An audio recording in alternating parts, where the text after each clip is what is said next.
Aujourd'hui dans Off the Record, je reçois un mec qui rame. Et lui, il rame pas contre le système, non, lui, il rame littéralement. Il est en solo, en kayak, sans voile, sans moteur, juste avec ses bras et une volonté de faire. Il s'appelle Cyril Deromo. Il est franco-américain, c'est le genre de personnalité que tu croises ici à San Francisco. C'est des gens qui ne suivent pas les sentiers battus, on les appelle les Trailblazers. C'est le premier homme à avoir traversé à la fois l'Atlantique et le Pacifique, seul, en kayak. Et si tu penses que c'est une histoire de muscles, bah tu te trompes, c'est avant tout une histoire de mental. Et quelque part, son parcours m'a beaucoup rappelé celui d'entrepreneurs ici dans la Silicon Valley. Ils ont souvent une idée folle au départ, ils se retrouvent souvent tout seuls et ils ont plein de moments de doute, mais aussi une obsession et puis cette rage vraiment d'aller jusqu'au bout. Alors qu'est-ce qui pousse un gars à passer 91 jours seul au milieu du Pacifique? À quoi est-ce qu'on pense quand on est assis sur sa coquille de noix au milieu des vagues? On va plonger dans la tête de cet explorateur des temps modernes. Il s'appelle Cyril Deromo et il est dans Off the Record pour vous. Au bout de 3 semaines, toute l'eau que j'ai dans le corps, c'est de l'eau de l'océan.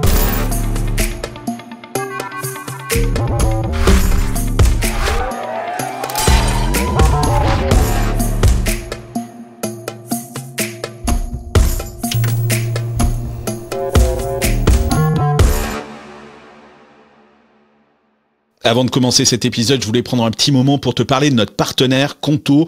On les adore chez Silicon Carnet. C'est vrai que quand tu montes ton entreprise, t'as pas envie de te prendre la tête avec l'administration française.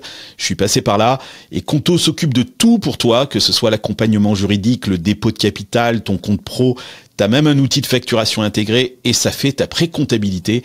Tout ça est géré 100% en ligne. En ce moment, la création d'entreprise est offerte. Tu paies juste les frais légaux obligatoires. C'est super simple, c'est rapide, c'est efficace. Je t'invite vraiment à passer par eux si tu t'apprêtes à créer une micro-entreprise, une SAS ou une SARL. D'ailleurs, une entreprise sur 5 choisit Conto. Ça s'appelle conto.com et ça s'écrit QONTO.com. Salut Cyril, bienvenue dans Off the Record. Salut Carlos, merci de m'inviter. C'est la première fois qu'on se rencontre. Ouais. Alors moi je t'ai vu parce que pour préparer cette émission, bien évidemment, j'ai été regarder d'autres podcasts où tu parles de tes aventures. Mais c'est un ami qu'on a en commun qui s'appelle Frédéric Nema, qui est un photographe. Fantastique photographe. Ah, ouais. D'ailleurs, il faut que je l'invite dans Off the Record ouais. parce qu'il a une vie... Comment tu l'as rencontré, toi, Frédéric? Oh, c'est une soirée networking de San Francisco. Ouais. Et puis, je sais pas, on a commencé à discuter. Et puis, c'est vrai qu'il te raconte des histoires. Il était photographe de guerre. Et puis, un pays, puis un autre, puis un autre. J'ai failli mourir, là. J'ai continué, j'ai fait ça. Ouais. Et tu te sens tout petit, là. Ouais. Hein, une vie de... Tout petit. Ouais. Bah, moi, je me sens tout petit face à Fred Nema, et puis on va le voir face à toi, on se sent aussi tout petit.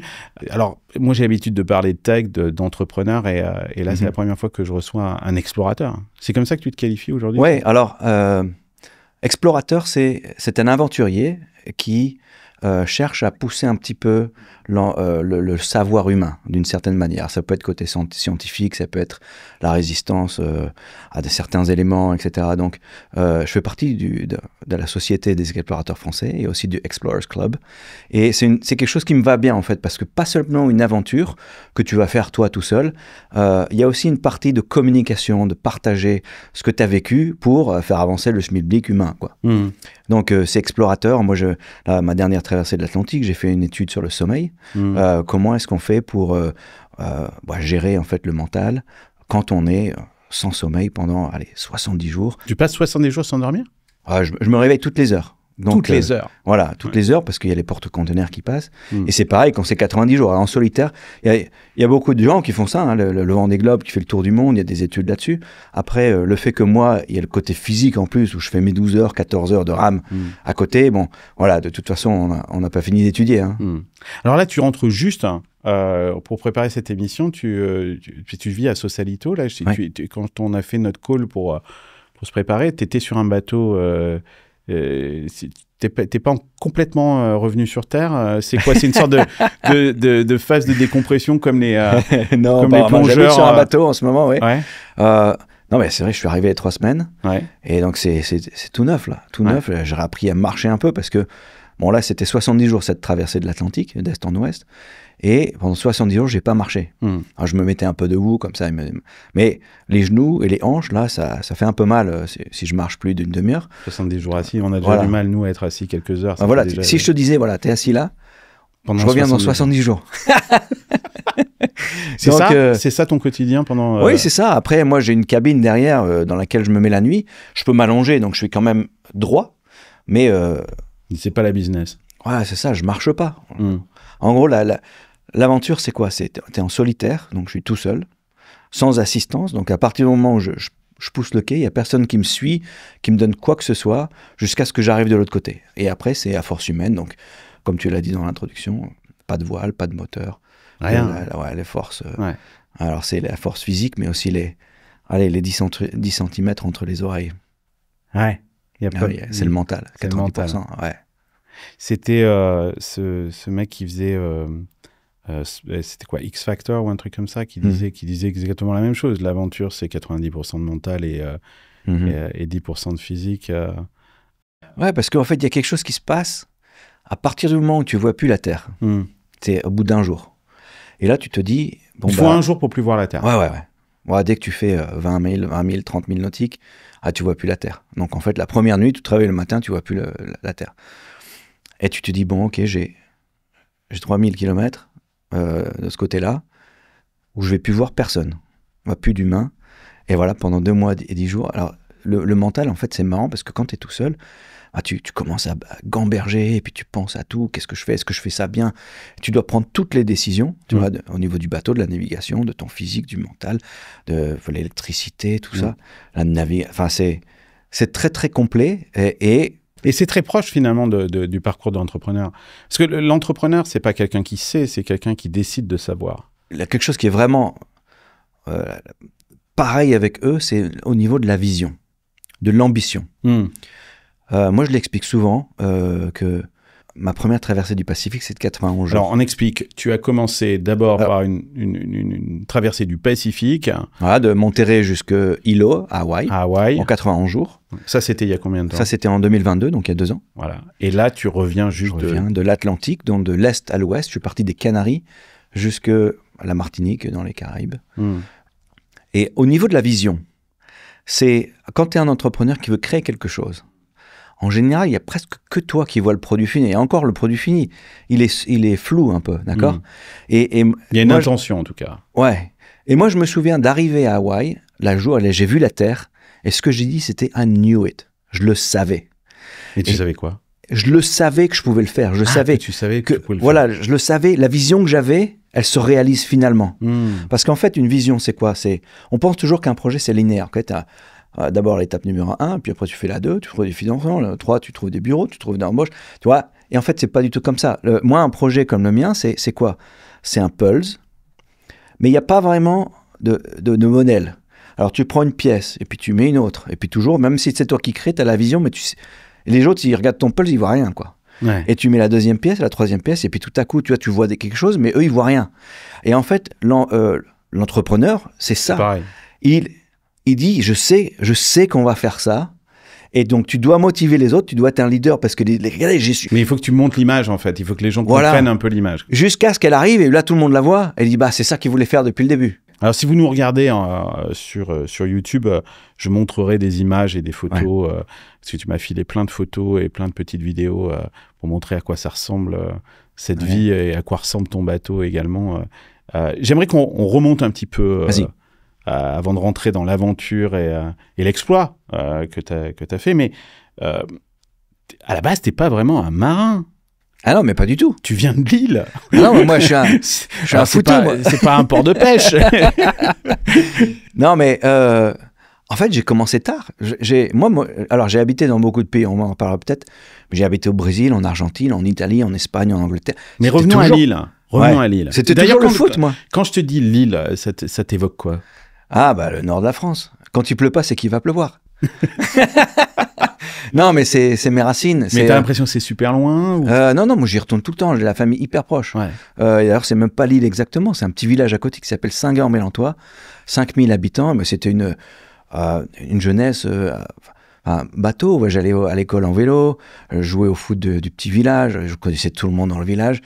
T'es n'importe où au village. Tu étais déjà un peu l'aventurier dans le... Non, pas vraiment. Je pense que j'étais justement un peu le contraire. Bon élève? Ouais, bon élève. Sérieux? Attends, j'étais enfant de chœur à l'église et tout ça. Ah oui, d'accord, ok. Sérieux, et puis ouais, une famille de 5 enfants, mon père cardiologue, maman mère de famille.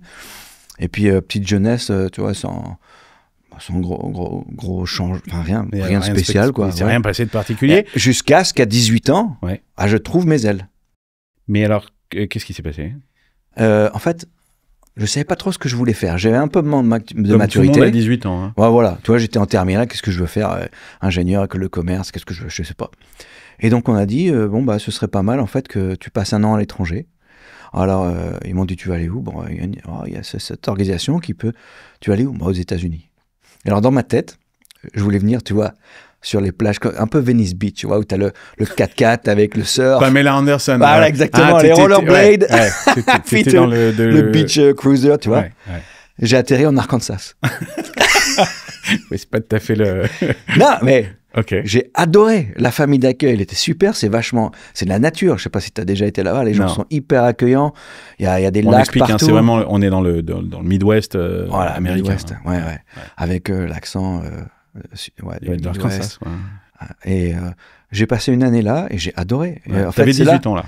18 ans, je suis rentré, je me suis lancé dans une école de commerce parce que je m'étais dit, j'adore l'étranger, j'adore apprendre une nouvelle langue, j'adore la culture étrangère, je me sens bien dans un environnement qui ne m'est pas familier. Ah, c'était ça. Et donc, école de commerce, j'ai fait le SCP-EAP, c'est une école de Paris. Je les ai vus là, ils étaient de passage à San Francisco. Ah, ils sont venus ici, ouais. Et donc, c'était, moi j'ai fait le cursus international, donc c'était 1 an à Oxford en Angleterre, 1 an à Madrid et 1 an à Paris. Donc déjà, tu commences un petit peu à bouger à travers le monde, là. Ah ouais, non, mais j'adore. La promo, on est 60, t'as des Scandinaves, t'as des Italiens, des Espagnols, et tu changes de langue tout le temps, j'adore. Comment tu arrives ici à San Francisco? Je voulais me mettre dans un produit de qualité, tu vois. Ça aurait pu être le vin, ça aurait pu être du fromage, de l'huile d'olive, du café, tu vois, mais un produit de terroir, tu vois, du saucisson, tout ce que tu veux, là, tu vois. Et je trouve, en fait, cette boîte qui veut monter sa filiale en Argentine, dans la tonnellerie, donc c'est du chêne français, pour faire vieillir le vin dans les tonneaux, dans les barriques. Et donc je pars à Mendoza pendant 1 an et demi, et j'adore, et je rentre dans le vin. Bon, ça a duré 1 an et demi, le projet, la filiale est montée, etc., ça tourne, il y a des commerciaux. Donc là, je cherche un autre projet, et qui m'envoie ici en Californie pour monter la filiale. Parce qu'il y a beaucoup de vin ici. Voilà, exactement. Et puis... côté de Sonoma, Napa. Voilà, j'étais à Santa Rosa pendant 6 ans, m'occuper d'une filiale qui s'occupait en faire du consulting pour les œnologues, pour les aider soit à faire des vins différents, soit à améliorer leur vinification. Donc c'est du vin, mais la prod, donc de la grappe jusqu'à la bouteille. Ouais. Et puis là, bon, attends, ça c'est qualitatif, hein, tu vois, tu dégustes 40 cuves, c'est top, quoi. Là, tu es au milieu du... Voilà. Et là, tu arrives en Californie. Ouais, j'ai 32 ans, et là, j'ai jamais fait de kayak, hein. J'ai fait un peu de planche à voile parce qu'on est allé en Bretagne pour l'été. Jamais de kayak. Et là, il y a un pote fidjien qui me dit, Cyril, on va en dessous du Golden Gate. Là, il y a les canoës, comment t'appelles ça en français? Des pirogues polynésiennes. Alors, tu vois, c'est des bateaux, on est 6 dedans, tout en longueur, et t'as un flotteur sur le côté. Et puis, c'est du canoë. Donc, t'as une rame d'un côté, et puis, à bout de 15 coups, et tu changes de côté. Et puis, moi, il me fout devant. Parce que je suis un peu comme le husky, tu vois, le mec devant, là. Je suis pas super musclé, pas costaud, mais j'arrête plus, là. Tu vois, les mecs, je sais qu'ils me suivent derrière. Ouais. Allez, let's go. Ouais. Et j'ai adoré. Donc, ton boulot, c'est de donner le rythme au reste de l'équipe derrière. Voilà. Et surtout d'être bon à droite et à gauche pour que ce soit constant. Et puis, si tu es sur une vague, allez, t'accélérer un peu. Tu sens que le courant va pas, tu ralentis un peu. Tu vois comment le bateau répond. Ah, je t'emmènerai, c'est top. Moi, je suis pas du tout sportif. J'ai voulu aller à la salle de gym, je me suis fait mal. Le mec, il me dit, tu sais, non mais je prends un coach parce que je fais un peu de musculation parce que c'est dramatique. Hein. Et le coach, bon, tu sais, c'est hors de prix ici. Hein, ouais. La séance, c'est 150 balles. Bon. Et le mec, il me fait, bon, je prends 6 ou 8 séances et le mec, il me dit, ouais, mais je vous préviens. Alors d'abord, il me dit, j'ai une très bonne nouvelle pour vous. There is only improvements. You're going to see results, right away. Ouais. Next week, you're going to start seeing results. Pour te dire à peu près d'où je pars. Et le mec, il me fait, non, mais là, 6 séances, moi, je vous invite vraiment à en prendre plus. Tu sais, à l'américain, je me suis dit, ok, lui, il veut m'en coller. Machin. Ouais. Parce qu'il dit, pourriez-vous faire mal et tout ça. J'y vais tout seul et je me claque un muscle. J'y suis retourné hier et je lui ai dit au mec, bon, bah, ok, remets-moi-en pour 1000 balles, quoi. C'est ça. Parce que je peux pas m'entraîner tout seul. Donc, bref, je sais pas, je suis pas certain. Tu dis que tu prends pas de danger, tu ne prends pas de risque quand tu fais ta traversée du Pacifique. Si tu m'amènes, tu prends tout de suite un risque. D'accord. Le mythe américain, ce mythe de la très californien, finalement, où l'échec est pas très grave, en fait. C'est-à-dire que tu recommences, just do it, it's okay, you're gonna make it, machin, nanana. Est-ce que ça, c'est quelque chose que tu as découvert ici, je le qui t'a sentis. autorisé quelque part à faire ça? Tu penses que tu aurais fait la même chose en France? Non, alors je vais t'expliquer pourquoi. Parce que j'ai l'impression qu'ici, il y a un terreau de possibilités. D'accord? Je voulais travailler dans le vin. Oui. Ok. Donc j'étais à Lille. Et puis là, tu envoies les trucs au Bordelais, Montpellier et tout. Là, je voulais travailler dans le vin. Moi, j'aimerais bien être directeur de cave.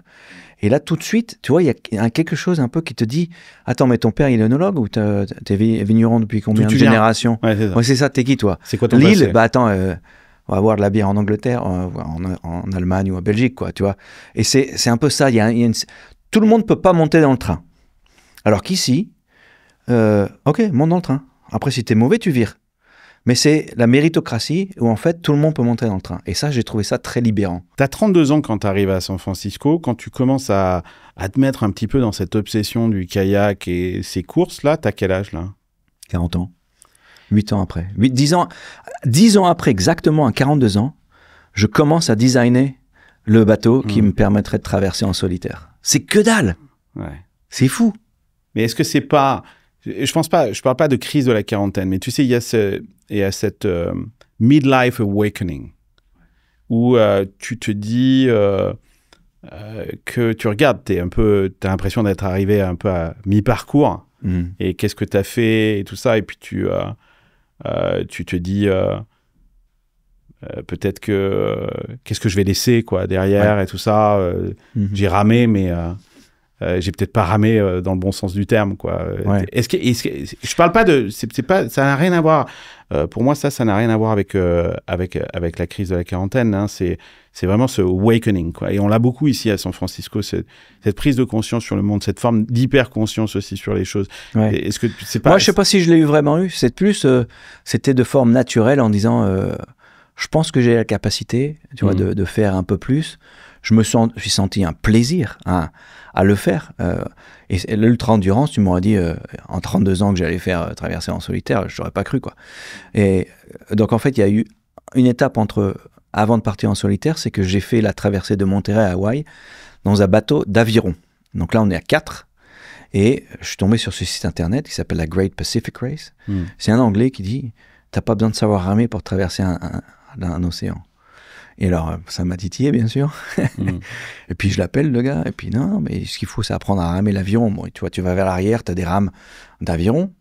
Et bon, il y a une technique, mais tu le fais quand même des millions de fois, donc il faut le savoir le faire, quoi. Mais c'est surtout le mental. Et là, je m'étais dit, tiens, c'est quelque chose qui m'intéresserait. Et puis, de fil en aiguille, on a parlé avec des gars, et puis on a monté une équipe.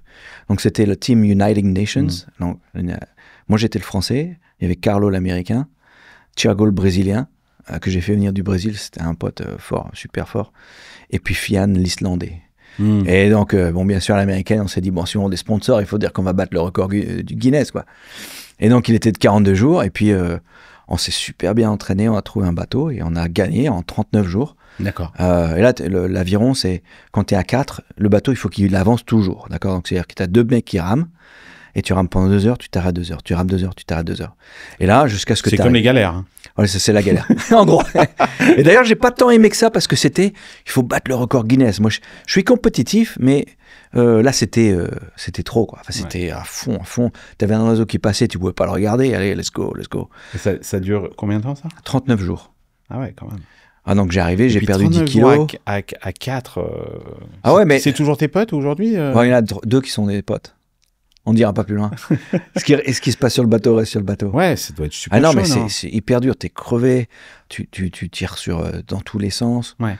Non, mais rapproche, dis-moi en plus de ça, parce que tu n'en iras pas plus loin, mais tu sais qu'une des principales causes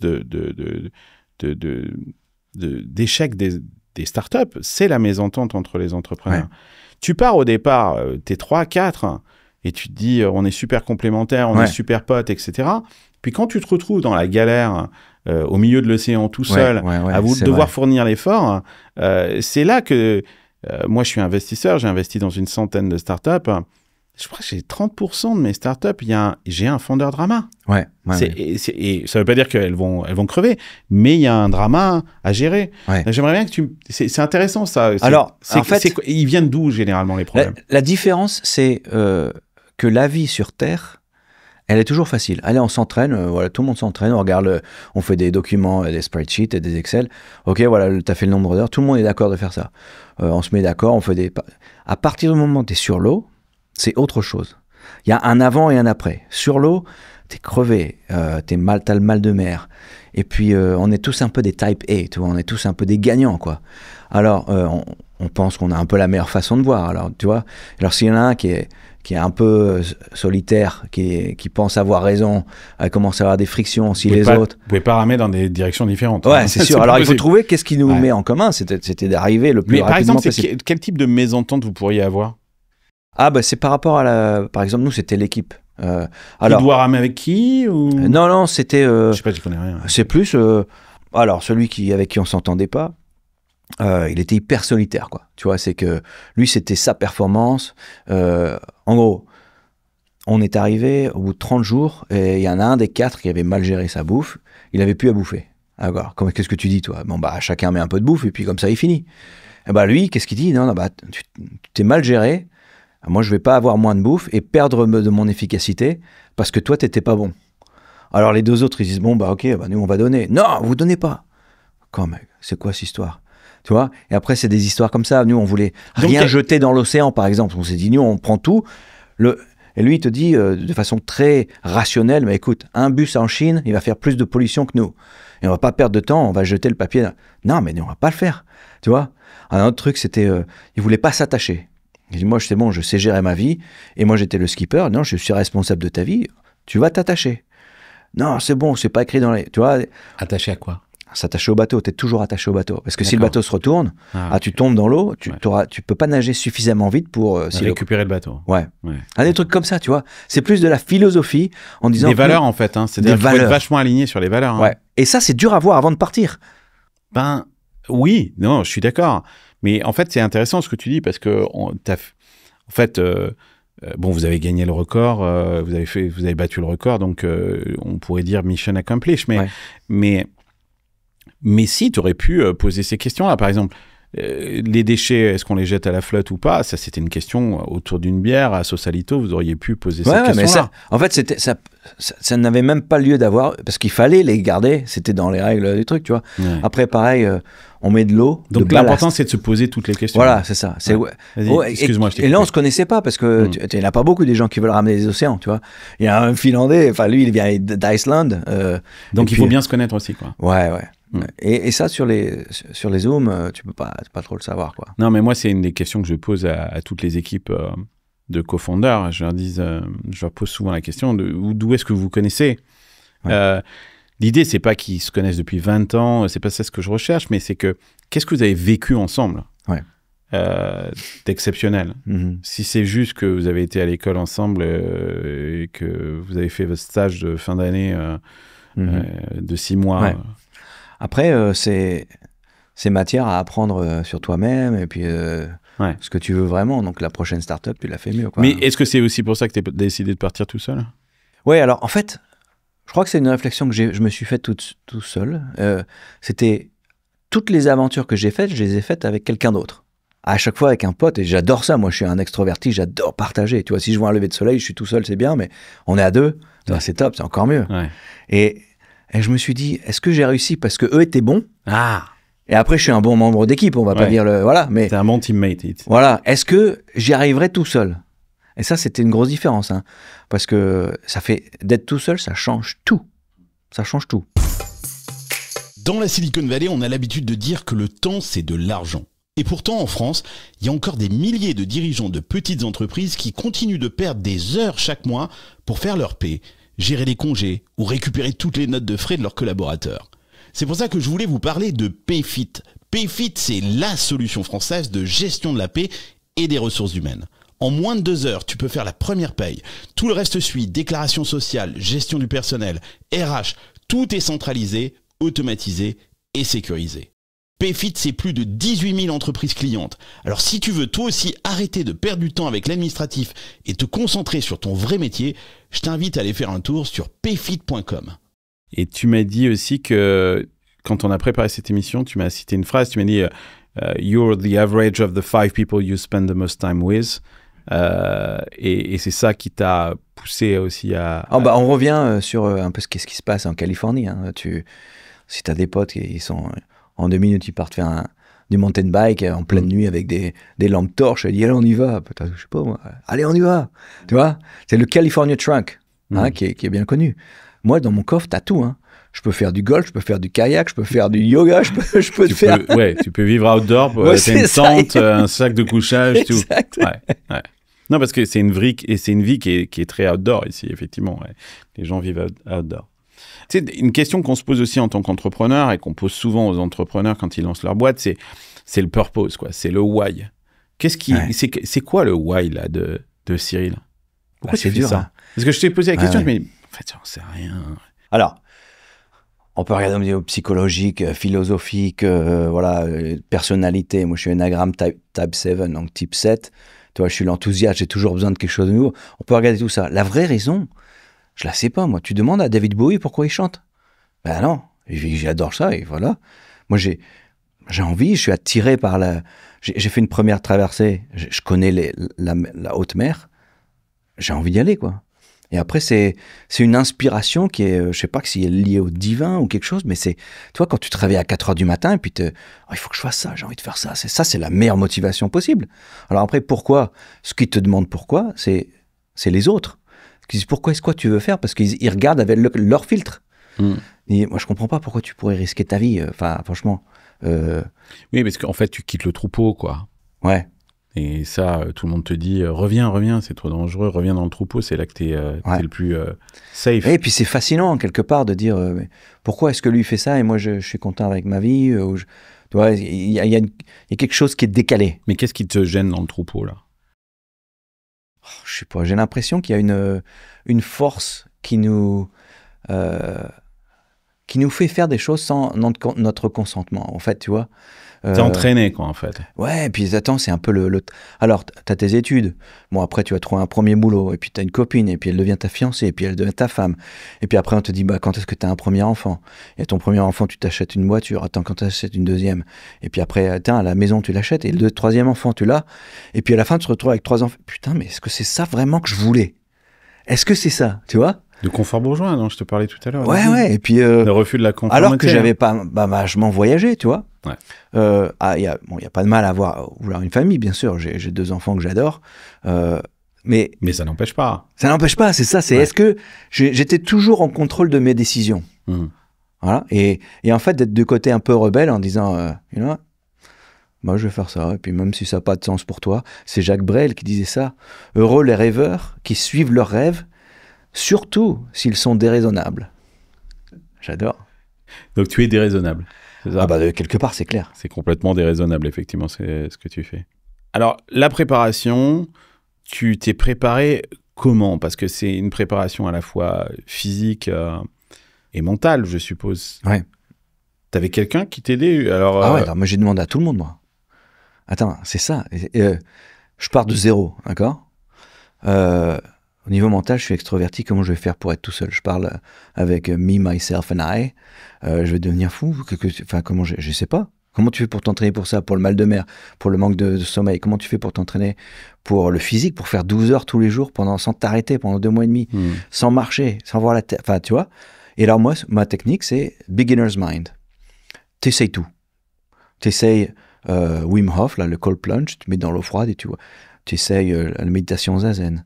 T'es mis dans l'eau froide pour si jamais tu tombais au milieu de l'océan, pour savoir ce que ça faisait. Ouais, non, mais là, tu te mets dans l'eau froide et t'as envie de sortir. T'es d'accord? Comment tu fais pour piloter tes émotions et ta volonté pour y rester? Voilà, et après, tu ressors, bon, tu dis la prochaine fois, ce que je vais faire, c'est que je vais visualiser. Alors, tu fais un travail de visualisation en disant, bon, bah, quand j'aurai mal, je resterai. Et je décide de le faire. Voilà, après, tu vas dans l'eau et tu es de mieux en mieux. En fait, tu vois que tu as une force pour pouvoir contrôler tes peurs, tes difficultés, la solitude, etc. Et donc, en fait, c'est toujours pareil. Quand tu fais quelque chose où tu as le feu, en fait, ça se sent. Les gens, tu vois, ils le sentent. Ça se passe pas là. Hein, voilà. Et après, tu vois, sur LinkedIn, je cherche un coach mental. Il y a Pierre, qui est à Bordeaux, je n'avais jamais vu, qui dit, moi, je suis coach mental. Ça m'intéresse ce que tu fais. Allez, let's go. Il était coach des pompiers de Paris. Et puis, on a fait un appel. Et puis, on dit, voilà, parle-moi un petit peu des conditions. Voilà. Tu pourrais essayer ça, la visualisation. Tu peux essayer ça, le pilotage de tes niveaux de stress. Alors, comment on pilote ces niveaux de stress? Si tu es en pleine tempête, tu es en train de ramer, tu dois être 10 sur 10. Parce que là, tu peux pas faire d'erreur. Okay, tu peux pas tomber là, tu peux pas te... Voilà. Quand tu rentres dans la cabine, tu dois pouvoir, même si c'est la tempête dehors, même si la pleine nuit noire, et tu te fais trimballer, mais tu dois pouvoir descendre. Ouais, il faut que tu redescendes. Voilà. Et comment tu fais? Donc ça veut dire il faut que je me sente bien dans la cabine. Il faut que ma cabine soit un cocon. Comment je fais pour que ce soit un cocon? Tu vois, allez, on se pose toutes les questions. Comment est-ce que je fais, par exemple? J'ai vu que avant de partir, avant même que tu aies ton bateau, t'as été à Home Depot, qui est un peu le Castorama, le roi Merlin du coin. Et tu t'es fabriqué une sorte de boîte qui ressemble plus à un cercueil qu'autre chose. Ah oui, c'est une niche, ouais. Une niche de chien, aux dimensions de ton prochain bateau. Ouais. Et t'as foutu ça dans ton jardin, ou je sais pas où, et tu t'es mis à dormir là-dedans. Ouais. Et comme un chien, pour comprendre que c'est sa niche. Je passais les après-midi là-dedans, et là, ma fiancée, elle me dit, mais attends, mais t'as 42 ans, mais qu'est-ce que tu fais? Qu'est-ce que tu fous dans ta niche? C'est bon, j'ai le wifi là, c'est bon, tu vois, je continue à bosser. Ouais. Mais c'était ça, c'était... Mais c'est comme un animal, c'est ça qui est dingue. C'est en fait, il faut, à partir du moment où tu as identifié des peurs potentielles, donc le confinement de la cabine, ok, et la peur dans une tempête, tu as le bateau qui dérive, ok, bon ça c'est une peur qu'on a identifiée avec Pierre. Tu sais pas où t'es, quoi. Dans une tempête, tu sais pas comment tu vas dériver, quoi. Ouais. Et alors, comment tu fais pour appréhender cette peur? C'est en fait, tu vas progressivement vers les conditions qui sont celles de cette peur. D'accord? Donc, moi, j'ai dit, OK, je vais fabriquer une boîte. J'ai pris les plans, les dimensions, hop. Bon, je suis pas super manuel, hein, bon, j'ai réussi à le faire. Je mets une petite moquette par terre. Et là, j'ai dormi toute l'après-midi. Après, je l'ai mis sur une remorque. Et là, j'allais chez les copains. En même temps, tu vois, je partageais aux gens. Regardez la cabine, que ça rentrait dedans et tout. Tu commençais ton storytelling. Voilà, c'est ça. Ouais. Et puis, quand le bateau est arrivé, il était encore sur la remorque. J'ai dormi dedans, en face de la maison. D'accord. Ensuite, je le mettais sur l'eau à quai. Je dormais dedans. Je le mettais à une bouée au milieu de la baie, par temps calme. Je dormais dedans. Et ensuite, attaché à une bouée, au milieu de la bouée, pendant un temps très... Tu vois, progressivement, pendant je vais vers les conditions. Pendant une tempête. Ouais. Alors, c'est un bout de temps, mais... Mais comment tu sais que tu peux ramer pendant 90 jours? Ah, tu sais pas. En fait, j'ai été voir une petite société à Mille-Vallées, à côté de... qui fait des preuves d'effort, VO2 max. Et puis, j'ai dit, tu veux pas me faire un test? Allez, j'adore ton projet. Encore une fois, tu vois, tu es tellement communicant que les gens, ils veulent t'aider. Ouais. Et OK, vas-y, monte sur la bicyclette. Il te faut un truc, là, un gros masque pour vérifier la consommation de VO2. D'oxygène. Et puis après, il prend une goutte de sang là, sur le lobe, toutes les minutes pour voir la... Sur le lobe. Pourquoi sur le lobe? Parce que c'est une goutte de sang, il fait une petite pique, et puis après, il regarde, il fait des essais pour voir l'acide lactique et comment il se... Comment tu gères le truc. Voilà, si ton corps arrive à recycler rapidement. Bon, et il me dit, Cyril... pas bon. T'es pas bon, là. Ah bon? Attends, non, t'es pas bon. T'es ni un sprinter, ni... Un marathonien. Non, mais... T'es une merde, quoi, en fait. T'es au milieu. T'es une sorte de merde. T'es average, quoi. Ouais. Non, mais je le savais que j'étais average. Moi, je suis pas LeBron James, hein. Et d'ailleurs, c'est pour ça qu'en fait, j'aimais bien cette aventure. C'est que t'as pas besoin d'être une bête. C'est encore une fois, c'est le mental. Mais surtout, il faut être un couteau suisse, quoi. Il faut savoir un peu d'électricité, gestion médicale. Il faut savoir réparer un panneau solaire, changer... Ce qu'on appelle dans les entreprises... le Chief Everything Officer. Voilà. En fait, Ouais. t'es In le chef charge de of tout. everything. Quoi. Ouais, c'est ça, il faut savoir tout toucher. Ouais. Pour pas dire Chief Excremental Officer, c'est où Ouais. tu gères les merdes. Quoi. Mais, Et bon, en gros, bah voilà, c'est pareil. Il m'a dit, voilà, le protocole, il faut que tu fasses autant d'heures. Alors, fais pas que du kayak parce que tu vas te blesser, mais tu fais du yoga, tu fais de la nage, tu cours, tu fais du vélo. Il faut juste que ton cœur il soit à 142 beats per minute. Et puis, tu fais ça. Voilà. Après, j'ai fait on repart sur le mental, de l'hypnose. Ah ouais? Je te dis, j'essaye tout, moi. J'essaye tout. Ok. L'hypnose, j'ai fait une semaine de yoga, tu vois, en Inde. Ok. Puis là, il y a un gourou, il s'appelle Agyat, il arrive avec sa grande barbe là, avec sa robe et tout. Et il me dit, Cyril, Ouais. vas-y, je lui parle de mon aventure. Et puis il me dit, t'as essayé l'hypnose? Non, mais c'est quoi l'hypnose? C'est pas pour régler les problèmes. Non, mais c'est pour toucher l'inconscient et mettre des certitudes dans ton inconscient sur lesquelles tu n'as même pas besoin de réfléchir, quoi. Oui, comme quand on t'explique par hypnose qu'il ne faut pas que tu fumes, que tu n'as jamais été Exact. fumeur et que Voilà. ça y est, c'est inscrit dans quelque part et toi, Ouais. tu es là, mais non. Mais, ouais. Et donc, il me Donc dit, là, qu'est-ce qui t'a inscrit là? il m'a dit, ok, écris 20 phrases Ouais. affirmatives que tu veux ressentir. Lors de Voilà. cette expédition. Voilà, donc j'ai réfléchi la nuit, moi je fais mes 20 phrases. You're doing it. You are not alone. Tu n'es pas tout seul. Follow your instincts. Your instincts are powerful. Tes instincts sont puissants. Tu vois, et je fais mes 20 phrases. Puis j'y vais, puis il te met, tu vois, sur le tapis, là, enfin sur le lit. Et puis il te met un peu dans un sommeil profond. Et pendant 1 heure, une petite musique douce, là, qui t'endort bien, il te l'élite super doucement. Et là, il enregistre le truc pendant 1 an, pendant 1 heure. Et il te dit, il faut l'écouter le plus souvent possible avant de dormir, ou quand tu travailles la nuit, ou le matin, quand tu veux. Mais tu l'écoutes ça, le plus souvent avant ton C'est ta départ. voix ou c'est celle la sienne? C'est la sienne. D'accord. Ah, je te le ferai écouter, c'est un truc de malade. Ok, ouais, ça serait cool d'avoir la bande et Ouais. d'écouter ça. Ton corps, il t'a lâché pendant un moment? Non, en fait, le corps, c'est incroyable. D'ailleurs, si je te dis, c'est ce que m'a dit Scott Donaldson. Scott Donaldson, c'est un Néo-Zélandais qui a traversé la mer de Tasmanie d'Australie à la Nouvelle-Zélande. Alors déjà, moi, j'ai étudié, tu vois, j'ai appelé les 5 mecs qui avaient fait avant moi, je les ai tous appelés, j'ai écouté le podcast, tu vois, Ouais. lire les bouquins. Et Scott Donaldson, il m'a dit, écoute, si toi, je vais te dire toi maintenant, si toi, tu es dans un bateau, et que la seule moyen de survie, c'est que tu rames tous les jours pendant 10 jours, 12 heures pour arriver à Hawaï, tu vas le faire. Ton corps, il va s'habituer. Je te promets qu'il va s'habituer. Tu vas perdre 10 kilos. Ok.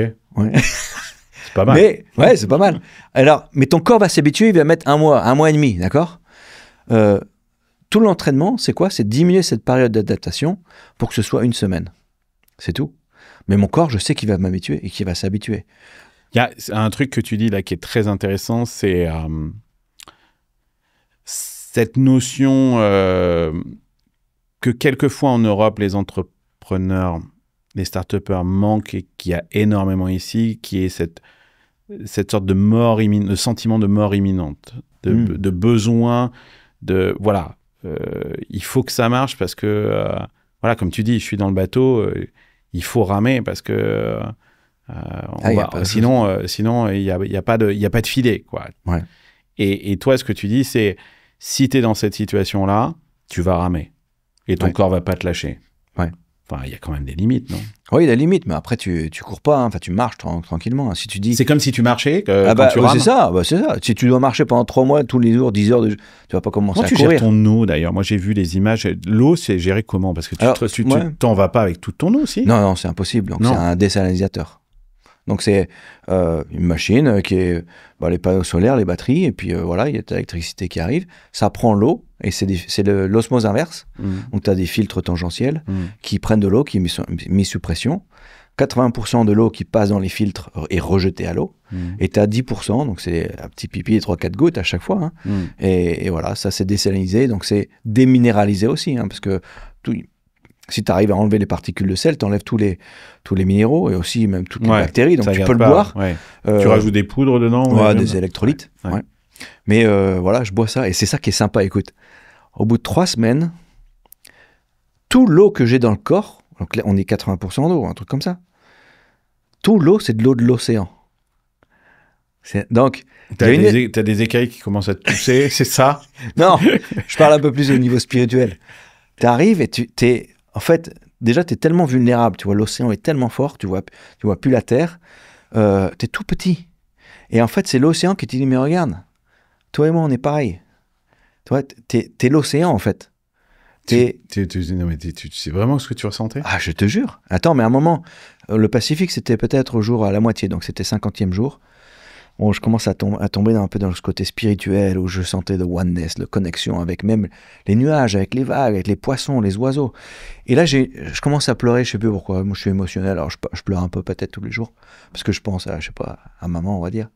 Et puis j'ai une goutte de larmes là et tout à coup, splash de l'océan, une goutte sur la cuisse.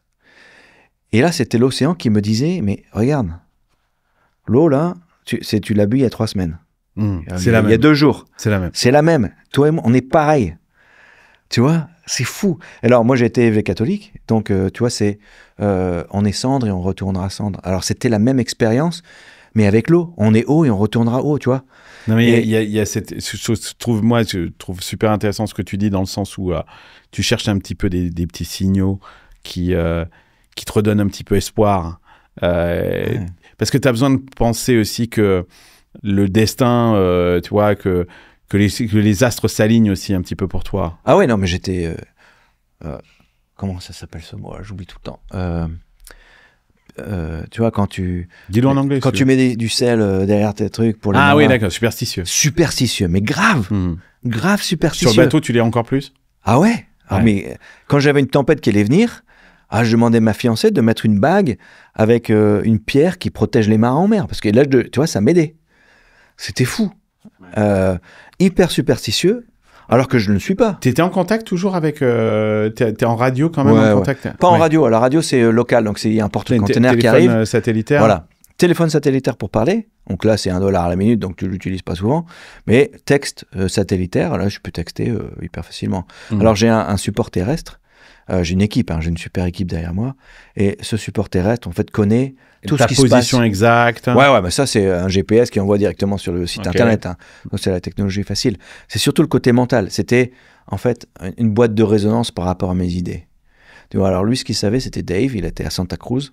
Et c'est un copain avec qui j'avais fait des courses, mais qui me connaît bien, mais qui reste dans le factuel et pas dans l'émotionnel quand il faut prendre des décisions. D'accord? Alors lui, il y avait 3 choses qu'on s'était décidé. Il fallait le noter de 0 à 5. 1, c'est mon corps, mon physique, mon mental, mon émotionnel. Si je suis nickel, je suis jusqu'à 5. Si j'ai le mal de mer, ça descend à 3. D'accord? Ensuite, tu as le bateau. Est-ce qu'il y a un problème d'essayalisateur? J'ai pris de l'eau. Est-ce que, tu vois, il dérive pas bien la nuit? Bon, entre 0 à 5. Et le 3e, c'est le temps. S'il y a des tempêtes, c'est les vents, la taille des vagues, la fréquence des vagues, etc. Et en fait, on prend des décisions grâce à ces 3 paramètres en disant, ouais, tu vois, là, les conditions sont super, j'ai envie de pousser, je vais faire 2 heures de plus. Et là, il me dit, attends, ça fait 1 semaine que t'as pas bien dormi, donc, tu vois, t'as le mal de mer, t'as dégueulé 2-3 fois. Non, reste tranquillou, tu vois. Et puis, ton bateau, là, t'as un problème, t'as pris de l'eau, il faut le réparer, machin. Alors, par contre, si tout c'est ton board, hein? Ouais, exact. Et lui, c'est un vieux gourou, mais il me disait... Alors, c'est marrant parce que il m'aidait à prendre des décisions, mais c'était moi qui les formulais, les réponses. Il m'aidait à prendre la décision. Alors, il me disait, OK, Cyril, tu dois réparer ce porte-container, il t'a pris d'eau. C'est quoi tes options? Option A, B et C. Et en fait, tu laissais la réponse. Tu vois? Il me dit, alors, quels sont les avantages de A, quels sont les avantages de B et C? A, je peux le faire tout de suite. B, voilà, je sais pas si ça va rester. OK, bon, tu veux faire A? OK, on fait A. Et puis en fait, c'est moi qui prends la décision, mais j'ai plus besoin de ruminer. Qu'est-ce que je fais? Il est là juste pour vérifier que tu oublies pas des options, que tu raisonnes correctement. Oui, mais en fait, je raisonne trop. Ouais. Comme je suis tout seul, par exemple, donc, je pensais que la traversée était 70 jours, le Pacifique. Et j'ai mis 90 jours. D'accord? Donc ça veut dire que j'ai pas assez de bouffe. Donc à 50 jours... d'ailleurs là? Alors, c'est des produits euphélisés, 4000 calories par jour. Des bars, des trucs comme ça. C'est dégueu? Ouais, c'est pas dégueu, mais à la fin, tu vois, t'as pas de fruits, pas de légumes. Ouais, c'est ça. Mais en fait, tu le fais pas pour être le culinaire, on est d'accord. C'est pour les calories. Alors là, tu manges tes pâtes, tu t'en fous ce que tu manges. Et moi, je mangeais toujours froid parce que dans les bateaux à rame, t'as plus de place, tu peux mettre un petit réchaud là, de camping. Et moi, le seul endroit, c'est entre les jambes. Et je me suis dit, si je me brûle, je mets bouillante, c'est foutu. Donc je mange froid. Alors je mets juste de l'eau froide et je laisse réhydrater. Mais donc voilà, le moment où je besoins, devais rationner. Pour faire tes besoins, tu fais comment? Puis c'est dans une bouteille, là, et puis hop, à la baille. Mmh. Et puis après, j'avais un petit bol. Alors Ouais, là, t'as un Jules, quoi. Jules, quoi. J'ai dû expérimenter, mais dans tous les sens. Ouais. Je mets Mais ça, avant de partir, non? Ah bah ouais, tout. Ouais.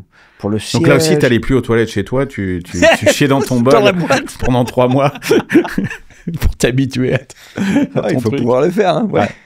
C'est dingue. Alors, est-ce qu'il y a un moment dans tes aventures, que ce soit l'Atlantique ou le Pacifique, l'Atlantique c'est la dernière que tu as faite, ou le Pacifique avant, où tu t'es dit j'abandonne? Non, alors il y a un moment je vais t'en parler. J'appelle ça, c'est mon deuxième départ. Mon premier départ, c'est quand tu pousses le quai et tu pars. Alors, au bout de 2 semaines, tu vois, t'as le mal de mer, tu dors pas bien, ton corps, il te dit, mais qu'est-ce que tu fais là, 12 heures de rame, voilà. Et puis, donc, les 2 premières semaines sont très, très dures. C'est limite de la survie, quoi. T'es salé, tu dors pas bien, machin. Bon, au bout de 2 semaines, j'ai des problèmes de batterie qui se chargeaient pas bien parce que c'était très nuageux, enfin, brouillardeux même. J'avais des problèmes, j'avais un compartiment qui avait pris l'eau, j'avais un problème où en fait mon pédalo là, pour le gouvernail commençait déjà à squeaker, à faire des bruits. Et là, j'avais 2 solutions. Tu avais un système de pédalo...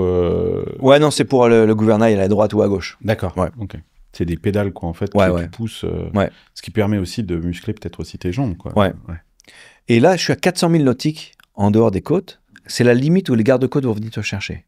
Si tu dépasses... Ils ne viennent plus. Ils viennent plus, ils t'envoient un porte-container, et le porte-container, il va venir, il te prend, il laisse le bateau à l'eau. Et puis remonter dans ce truc qui est énorme. Les trucs, ils font 280 mètres, quoi. Et moi, je fais 7 20 mètres. étages, quoi. Ouais. Donc, j'ai une décision. Soit je vais à gauche, et là, je suis au niveau de Los Angeles, je suis parti de San Francisco, mais je fais du sud parce que le vent et le courant m'emmènent vers le sud. Soit je vais à gauche et j'arrive à Los Angeles dans une semaine, je peux réparer et repartir. Soit je vais à droite. Il me reste 2000 milles nautiques. Et donc, ça veut dire encore... 2000 milles nautiques, hein, c'est quoi? Ouais, c'est 2600 km, comme ça. Ouais, c'est long. À côté. Ouais. Et bon, j'arrive dans 70 jours. Qu'est-ce que je fais? Et là, c'est un peu le poker, quoi. C'est all-in. Tu vois, là, c'est le départ, c'est le deuxième départ, c'est le plus dur. Alors, je sais pas si tu peux faire un parallèle. Ça doit être intéressant au niveau de l'entrepreneuriat parce que tu dois avoir ça. Tu as plein de moments. Tu as les seed funding et puis tu as le deuxième funding, tu vois, où en fait, j'y crois, let's go. Tu vois, là, la décision qui m'a en fait poussé à aller à droite, c'était, je veux pas être le gars qui est essayé, tu vois, parce que j'avais essayé en 2020, le bateau était là, j'ai pas pu partir parce que c'était Covid. 2021, j'ai fait une première tentative, je suis parti en dessous du Golden Gate, j'ai dû me faire secourir après 6 jours, parce qu'il y avait 3 jours de tempête. Là, c'est parti en sucette, pas dire autre chose. Et puis, on met une encre flottante quand il y a une tempête. C'est comme un parachute derrière le bateau qui permet au bateau d'être perpendiculaire aux vagues. Je suis resté coincé là. J'étais dans la cabine, attaché ici au niveau du torse et des hanches. Et là, pendant 3 jours, mais ça ballottait, mais grave. 35 nœuds, 40 nœuds de rafale. T'as attendu 3 jours avant qu'on vienne te secourir. Bah, en fait, j'avais pas besoin d'être secouru. Normalement, la tempête, elle passe et puis c'est bon. Et là, mon encre flottante, elle s'est mise autour de mon gouvernail. Et puis là, il est parti de travers. Et puis là, c'était tape. Enfin, voilà, j'ai décidé de me faire secourir. En fait, t'as tous les gens qui te disent, mais bien sûr, mais tu vois pas avec ton bateau. On te l'avait dit. Ouais, on te l'avait dit. Et puis là, c'est facile. Bah, c'est marrant, la presse. Quand tu pars, ouais, regardez le français, c'est super ce qu'il va faire. Et quand tu rentres, le défi. Et tu rentres, tu reviens, c'est les mêmes qui veulent avoir les clics, mais négatifs, en disant, bah voilà, tu vois. Voilà. Mais le deuxième départ, c'était, allez, je veux pas être celui qui a essayé. Let's go. Mais je pensais pas que j'allais mourir. Hein. Je pensais que si jamais je me plantais, j'allais me faire secourir par un porte-container. Le regard des autres. Parce que tu parlais justement des journalistes qui, quand tu t'en vas, sont hyper enthousiastes. Et puis, quand il revient et que ça se passe pas super bien, sont les premiers à dire « Ah, bah, tu vois... Alors, en fait, tu reçois des messages aussi, puis tu dis que tu es connecté, donc tu as des sortes d'encouragement au fur et à mesure. Tu as énormément d'encouragement. Tu vends du rêve. Tu vois, les gens, en fait, qui ne comprennent pas, mais c'est quand même fantastique. Quelqu'un qui fait des défis comme ça, traverser l'océan, alors que tu n'es pas obligé de le faire, mais qu'est-ce que tu cherches, toi, c'est inspirant. Et puis, toi, tu traverses le Pacifique, et moi, je veux faire un triathlon depuis 10 ans, je le fais pas. Allez, je le fais. Tu vois, les conférences que je fais là, en entreprise, mais c'est ça, je redonne le peps en disant, bah, écoutez, tu peux le faire, tu peux réussir, allez, prends du risque, mais de toute façon, tu vois, regarde, moi, j'ai 48 ans. Toutes les difficultés que j'ai eues depuis 48 ans, je les ai supérées. Donc en fait, tu te plantes jamais. Hmm. T'es d'accord? Non, t'es pas mort. Voilà. Donc, allez, vas-y. Et ça, c'est le côté un peu californien, let's go, Ouais. voilà, que j'adore. Non, le regard des autres, bon, t'as les sceptiques qui te disent, bon, bah, attends, t'es fou, mais qu'est-ce que tu fais, toi, reste dans la baie. Enfin, t'as les autres qui sont hyper positifs, qui te disent, allez, let's go. Mais le mieux, c'est ceux qui sont entre les deux, qui te disent, vas-y, mais ça va être chaud. Si tu mets la discipline, le travail, la préparation en face, tu vas réussir. Et c'est eux qu'il faut écouter. Les naysayers, les non et les positifs, il ne faut même pas les écouter. Parce qu'en fait, même les positifs, tu vois, tu mets sur Facebook, Instagram, tout ce que tu veux, Ouais, tu qui dis, te allez, je vais ouais, faire super, mais qui ensuite en a rien Voilà. à foutre. Hein. ça. Et en fait, tu reçois une validation et, Qui peut être dangereuse. Hein. ouais, pour quelque chose que tu n'as même pas encore fait. Donc ça, il ne faut même pas l'écouter. Ce qu'il faut, c'est être un peu en stealth. Voilà, tu fais ton travail. Et puis Sous le radar. Voilà, sous radar, et t'écoutes que les bonnes personnes en fait, qui sont équilibrées et qui te disent vas-y, fais-le. Les entrepreneurs, et je pense que c'est un petit peu comme tout le monde finalement, on est animé par des choses assez simples. Ça peut être... alors certains sont animés par la reconnaissance, comme on vient de le dire, avec le regard des autres et tout ça. On cherche une forme de reconnaissance dont on a peut-être manqué ou dont on n'a pas assez. Il y a des gens qui sont... Ah, mais je crois que c'est ça pour moi. Ouais. Alors c'est très proche de l'entrepreneur parce qu'il y a d'autres trucs. Il y a des gens qui cherchent le pouvoir, il y a des gens qui cherchent l'argent. Ouais. L'argent, c'est pas forcément mal aussi. Hein. C'est la sécurité, c'est avoir une forme de sécurité. On retrouve souvent chez les gens, je dirais normaux, ce besoin d'argent parce que de besoin de sécurité, c'est pour ça qu'on va bosser, quoi, en fait, pour un salaire et pour offrir une certaine sécurité à ses enfants, à sa famille. Bon, après, chez les politiques ou chez certains managers, c'est effectivement le pouvoir qui est recherché. Chez les entrepreneurs, c'est souvent la reconnaissance. Tu penses que chez les sportifs de haut niveau ou les explorateurs comme ça aussi, c'est pareil, c'est ça? Alors, je sais pas si tu as un type parfait. Moi, je pense que tu peux être... Mais c'est pas l'argent. Ouais. En fait, oui. Moi, je vois... Tu peux gagner bien ta vie en faisant ça? Bon, non. Non. Non, c'est comme un Olympien, quoi. C'est vraiment, tu es au plus haut niveau, mais c'est passion. Ce que je pense, c'est que n'importe quelle personnalité peut traverser un océan. Ça dépend, il faut se connaître. Ah, le gars dont on parlait tout à l'heure dans le bateau à 4, lui, c'était la bataille. C'était une tempête, c'est allez, bring it on, let's go, allez, la tempête, vas-y. Il va montrer que c'est un homme, tu vois. Ah, moi, c'est pas du tout ça, c'est dans l'émotionnel, c'est la force, tu vois. Je vais être en admiration de la force de l'océan et ma petitesse, et puis c'est l'acceptance, c'est complètement différent, mais on peut tous les deux traverser un océan. Moi, je pense que si je regarde... Oui, c'est plus le pouvoir. Alors. Ouais, c'est ça, c'est la force... de se dire qu'il est... C'est un homme, c'est un vrai homme. Ouais, il y a une certaine masculiniste un petit peu comme ça, et la capacité à être plus fort presque que les éléments. Ouais. Alors que toi, au contraire, c'est de se dire... Ouais, moi, ce qui me motivait, c'est pour ça que j'ai aimé d'être tout seul. Que l'océan t'a accepté, quoi, en fait. Voilà. Donc il y a une forme de reconnaissance même de l'océan. Ouais, il m'a testé, mais en même temps, testé. il m'a appris énormément sur moi-même. Moi, je trouvais que... Aujourd'hui, t'es un marin, alors? Moi, on va dire navigateur. Un navigateur. Je suis pas encore un marin, ouais. C'est quoi la différence entre... Moi, je suis pas le marin. Moi, je vois le pêcheur plutôt en Bretagne qui sort à part tous les temps, tu vois, ou bien qui traverse des océans, mais c'est son métier, quoi. J'en suis loin. Moi, je suis à la cheville de tous ces gars-là. L'arrivée, c'est le moment de bascule. Tu peux nous raconter le moment exact où tu as touché terre? Moi, j'ai vu les images de Hawaï. Ouais. J'ai pas vu celle La Martinique. de la Martinique. C'est fantastique. Hein. Tu disais, un des moments les plus émotionnels, c'est quand tu pousses le ponton. Ouais. C'est le départ. Le départ. Oh là là. Parce que il y a une sorte de... C'est comme si tu lâchais le câble, quoi. Ouais, c'est hyper émotionnel. C'est toute la famille qui te dit au revoir. Et puis il faut croire en toi. Ouais. En fait, c'est tellement dur, mais c'est une libération en même temps. Parce qu'avant, tu as toute la logistique, tu as il y a le stress qui monte. Tu vois, est-ce que je suis prêt? Est-ce que j'y vais à tout prix? Et aussi l'excitation du voyage. Oh, l'excitation.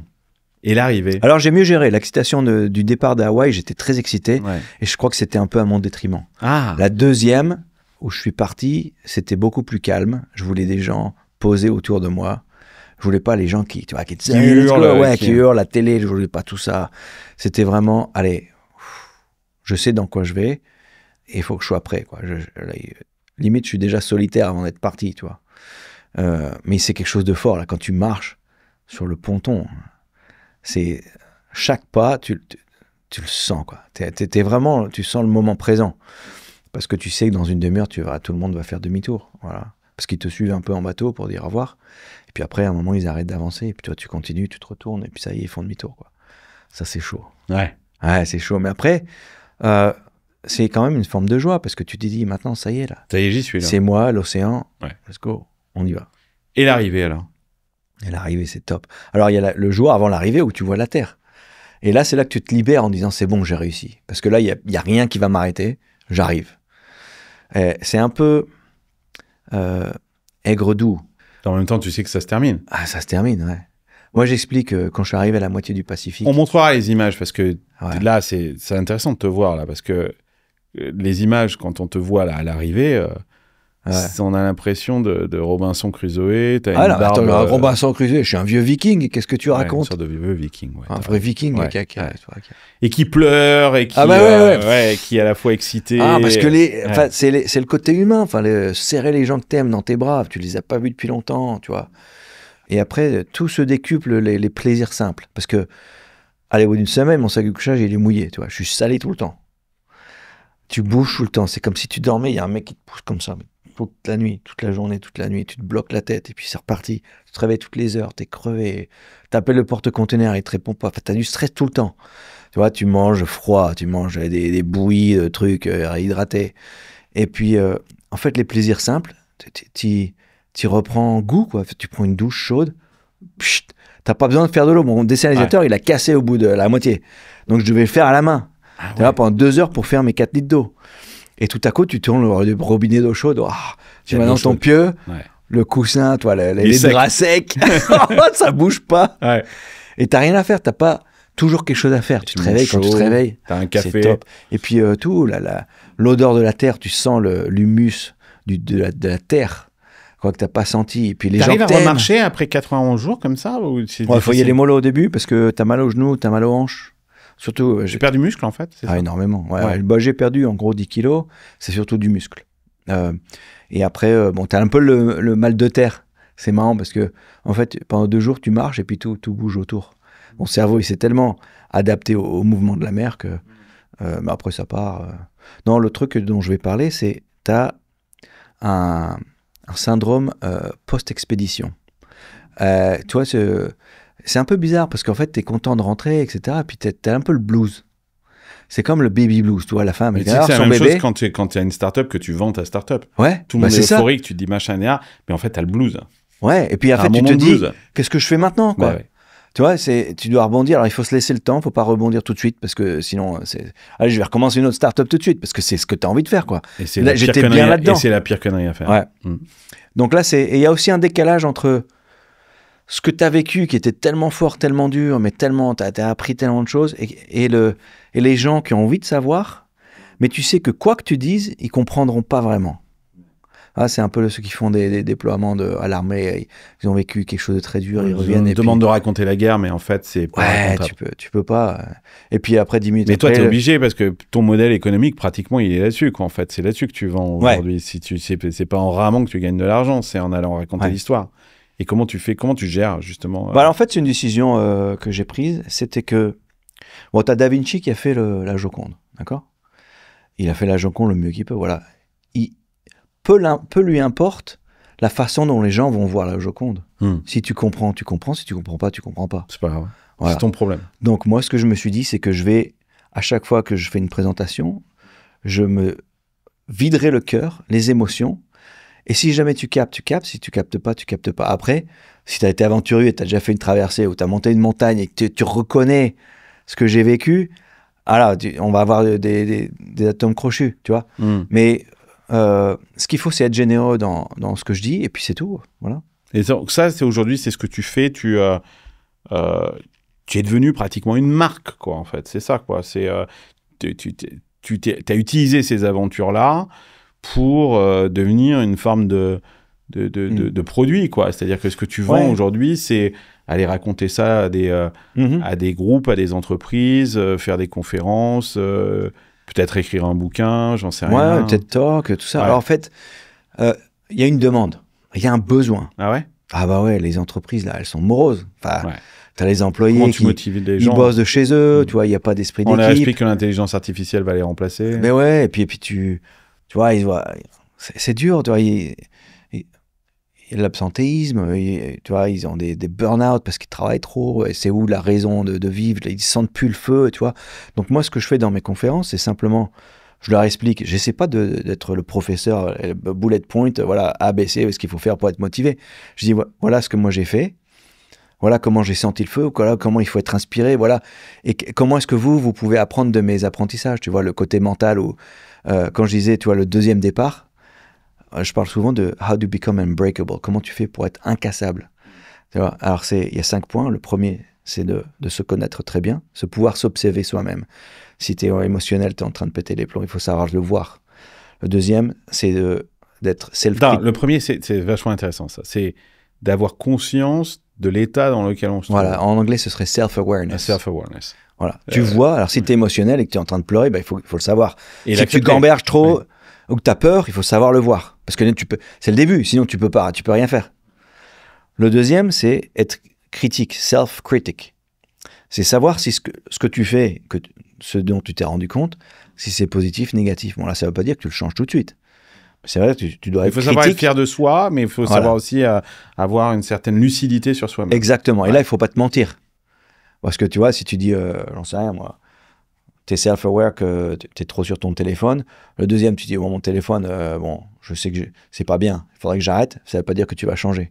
Donc, le troisième point, c'est la perspective d'une personne à qui tu as confiance. Et moi, c'était mon support terrestre qui me disait, bah, tu vois, je crois que tu as raison. Là. Peut-être qu'il faudrait que tu changes ça. Et la quatrième, c'est le reframing. C'est changer la façon dont tu vois la situation et changer ta perspective jusqu'à ce que tu sois prêt de le faire. Donc, on reprend l'exemple du téléphone. La troisième personne, c'est ton partenaire qui, c'est vrai, putain, tu passes une demi-heure sur Instagram, là, tu vois, tu devrais arrêter. Mais tu vas peut-être pas changer encore. Les 3 premiers pas, c'est juste le début. Le quatrième, c'est le point, c'est le recadrage en disant, là, ça va pas, il faut que je change. Et ça peut prendre des semaines jusqu'à ce que tu changes ton mental. Et après, la cinquième, c'est s'adapter et adapt and execute. Et là, tu dis, je le fais. Si tu décides d'aller faire du sport tous les jours, bah là, tu le fais vraiment. Et après, bon, que tu as du succès ou pas, tu retournes au 5. Et tu as toujours besoin de ces trucs-là, sinon tu ne changes pas. Bah, j'en sais rien, moi je suis pas la science infuse. Non, mais je pense à des trucs, tu vois, je te disais tout à l'heure que je m'étais mis au sport, et je me suis reconnu dans tout ce que tu viens de dire là. Alors que moi, je suis pas du tout un sportif, ça me fait chier, aller à la gym, ça m'emmerde. Ouais. Mais il y a eu un moment où, ce côté, je sais que je vais pas bien, tu vois, que j'ai besoin, je reprends ton modèle. Hein, self-awareness, self-critique. Ouais. Et que je me dis, mais en même temps, t'es pas bien, mais tu fais pas de sport, rien, donc t'es quand même une sorte de merde sur une pelle en bois, quoi, en fait. Donc, il y a ce côté-là. Le troisième, c'était... C'est une troisième personne qui te dit... Troisième personne, ça peut être mon coach, ma femme, machin, qui te dit, c'est bien, vas-y, parce que c'est vrai que ça va te faire du bien. Tu devrais le faire. Ouais. Le quatrième, c'est reframing, c'est recadrage. Ça y est, je commence à... Ouais, voilà, tu dis, comment est-ce que je pourrais faire? Parce que j'ai vraiment envie de le faire. Le recadrage, c'est quoi? Donc, je vais aller à cette salle de gym, je vais prendre un coach, machin. Voilà, ça y est, je le fais. C'est la décision. Je paye. Voilà, mais c'est pas la décision du 1er janvier où tu dis, ça y est, je vais me mettre au sport. C'est vraiment... Non, je suis en short. Voilà. T'es en short. Il faut le sentir, mais plus que le sentir, il dit, là, il y a un truc qui va pas, il faut que je le fasse. Et après, tu le fais. Mais si t'as pas fait ces 4 trucs-là avant, c'est très difficile d'exécuter. C'est ça ce que tu voulais dire. Je suis d'accord. Ouais. J'ai envie de te poser je fais toujours ça un petit peu à la fin de mes interviews, des sortes de questions flash. Vas-y. Quel a été le moment où tu as eu le plus peur? Bah, c'est quand la force de l'océan. Et tu te sens vulnérable. Mais vulnérable, en fait, tu essaies toujours d'être en contrôle. Okay? Moi, je suis bon pour plan A, plan B, plan C. Si le A, ça casse, j'ai le plan B. Mais le plus dur et la source de stress, c'est les situations que tu n'as pas pu préemptivement imaginé comme un problème et pour lequel tu n'as pas de solution. D'accord ? T'étais pas préparé. Ouais. Si mon dessinateur il pète, j'en ai un plan B, c'est le manuel. Si celui-là il casse, je reprends le premier, j'enlève le moteur, je peux le faire manuel. Pareil, mes batteries elles meurent, j'ai les panneaux solaires que je peux mettre directement sur mon Garmin, machin. Ça je le sais. En fait, c'est une source de stress, mais tu as un plan B et un plan C. Quand c'est quelque chose, tu te casses le bras, et tu sais pas comment gérer, c'est là que ça devient difficile. T'as pas de solution, ouais. Ou bien, moi j'ai un compartiment qui a pris l'eau. Et c'est pas comme si j'allais couler, mais bon, comment est-ce que je vais faire pour le gérer? J'ai pas de solution, j'avais pas prévu. Ça, c'est une source de stress. Et là, tu te sens mais tout petit. Et c'est arrivé, ça? Ouais, c'est arrivé. Là, j'ai dû devenir MacGyver, là. Je t'ai inventé un truc, c'était fantastique. Le truc le plus débile que t'as fait en mer juste pour tuer l'ennui? Oh, alors je regardais les nuages et j'ai des dieux. À pousser les nuages? Ouais, non, en fait, les nuages, en fait, ils prennent des formes que tu peux reconnaître. Ouais. D'accord? Et en fait, ce que je m'étais dit, c'était, pour passer du monde des vivants jusqu'au monde du paradis, tu passes en forme nuage. Ah. D'accord? Et à partir du moment où tu le reconnais, ça veut dire que la forme, elle a été suffisamment longue pour pouvoir aller au paradis. Et normalement, c'est Dieu qui dit, ok, tu peux aller au paradis. Alors, tu vois une girafe, et moi, je disais, you can go to heaven. Allez, tu peux aller au paradis. Et elle disparaissait, c'était voilà, plus une girafe. girafe. En 2 secondes, c'était plus une girafe. Et je faisais ça toute la journée, ouais. Tu reconnais, tu dis, you can go to heaven. Tu te prenais pour Dieu un peu, hein? Quelque part, il y a personne qui... T'étais son assistant. Voilà. Okay. Un mot que tu t'es répété 1000 fois pendant la traversée et que t'oses à peine répéter ici. Non, en fait, je crée le mental de pouvoir le faire. I've got this. I've got this. Je l'ai, c'est bon. Ça, tu te l'es répété 1000 fois pendant toute la traversée. Ouais. T'as amené avec toi un objet que d'ailleurs tu emportes avec toi de chaque expédition, un truc... J'avais tu vois les petits canards là, que t'as dans les baignoires en plastique jaune, là, les rubber ducky. Rubber duck. Voilà. Ouais. Donc après ma première tentative, je me suis fait secourir, je me suis dit, mais il y a un problème, c'est qu'il faut que je croie vraiment que ce bateau, il est insubmersible. Ouais, comme un rubber duck. Rubber duck. Quoi qu'il arrive, la tempête, il va jamais couler. Jamais. Et donc, j'ai pris un petit rubber ducky et je l'ai collé devant moi. Et j'ai dit, voilà, il faut que je me souvienne que ça, mon bateau, c'est rubber ducky. Et tu lui parlais? Non, je lui parlais pas. Je parlais au drapeau. J'avais le drapeau français. Tu sais, pendant que tu disais ça, je pensais, tu sais, c'est quoi? C'est seul au monde dans ce film où il a cette balle de volée, là. Ouais. Non, moi, je parlais à mon drapeau. Il avait dessiné un visage. Tu parlais au drapeau, toi? Ouais, c'était le drapeau français, je l'appelais Frenchie. Ok. Il avait une personnalité, parce que quand il était mouillé, il avait un coup de vent, il faisait il était pas content. Et puis quand il était sec et qu'il y avait du vent, il était fier bien. de lui. Ouais, et puis il était fier de lui. Quand il n'y avait pas de vent, il me disait, bon, là, il n'y a pas d'étole, là. Bon, c'est bon, pagayer un peu plus, quoi. Ouais. Alors, Cyril, ton prochain défi, là, du coup, alors c'est quoi, là? Parce que il n'y a plus d'océan, là, il n'y a plus rien. Alors, je vais temporiser parce que je viens d'arriver. Et là, je n'ai pas encore pris la décision, mais c'est vrai que c'est un peu la question que tout le monde me dit. Je viens d'arriver, c'est quoi la prochaine? Tu vas traverser l'Atlantique Nord? Et puis tu vas faire le Groenland, donc qu'est-ce que tu vas faire, tu vois? Fais gaffe au Groenland. Ouais. Non, mais après, le côté aventure, il existera toujours dans ma vie. Ton enjeu aujourd'hui, c'est ça, hein, c'est de transformer cette expérience-là en business, quoi. Parce qu'en fait, ça fait déjà 10 ans que je suis aventurier, mais j'ai jamais pu être complètement indépendant financièrement. Ça veut dire que, tu vois, ça fait 2 ans que je travaillais, j'étais responsable d'un centre nautique. Tu bosses encore, là ou... Voilà, je bosse encore, ouais. J'étais responsable d'un centre nautique où j'étais directeur, on enseignait à faire le permis bateau, et puis les gars qui veulent louer un bateau dans la baie de San Francisco peuvent venir. Donc, j'ai jamais été vraiment indépendant financièrement, mais j'ai pris des décisions qui étaient un peu contre ma carrière. Parce que, tu vois, normalement, moi, je suis directeur de filiale. Bon, je suis un salaire moyen plus, quoi, tu vois. Mais j'ai dû prendre des boulots un peu plus bas qui me permettaient de partir 3 mois, 2 ans après, tu vois. Donc là, j'ai 48 ans, il me reste encore 15 ans à gagner d'argent. Tu vois, comment je vais faire? En tout cas, merci Cyril. Merci beaucoup d'être venu. J'ai envie de rencontrer des gens ici en Californie et dans la baie, parce qu'il y a des personnalités absolument incroyables, t'en fais partie. Merci beaucoup, c'était un plaisir. Et c'était vraiment génial d'avoir cette conversation avec toi. Merci à vous de nous regarder de plus en plus nombreux, Off the Record, vous adorez ce format-là. j'explore de nouveaux formats, mais aussi de nouveaux invités. J'espère que vous avez vous aussi aimé l'histoire de cet aventurier moderne. Je vous donne rendez-vous pour un prochain épisode. Allez, hasta luego amigos, bye bye.